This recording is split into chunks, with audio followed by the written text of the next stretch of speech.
சிங்கமும் கழுதை புலியும். அன்று ஒரு நாள் சிங்கமும் கழுதை புலியும் பசுவை பிடித்து வைத்திருந்தன.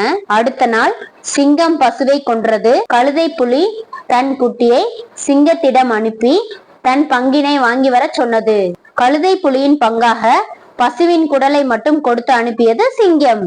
கழுதை புலியோ, நீ என் குடலை மட்டும் கொண்டு வந்தாய், அரைவாசி பங்கு கேட்கவில்லையா என்று கேட்டது. பெரியவர்கள் கொடுப்பதை தான் கொண்டு வர முடியும், நான் எப்படி சிங்கத்தோடு விவாதிக்க முடியும் என்றது குட்டி கழுதை புலி. அதனை கேட்டு கோபமான கழுதை புலி அந்த குடலோடு சிங்கத்தை பார்க்க போனது.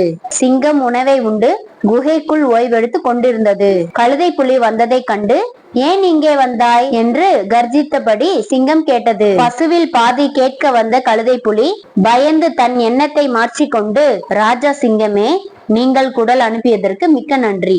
ஆனால் அதனை உங்களிடமே சேர்க்க முடிவு செய்து விட்டோம். குடலை சிங்கத்திடம் கொடுத்துவிட்டு திரும்பிய கழுதை புலியிடம், பசுவில் பாதி கேட்க போன நீங்கள் குடலையும் கொடுத்துவிட்டு வருகிறீர்களே என்று கேட்டது குட்டி கழுதை புலி.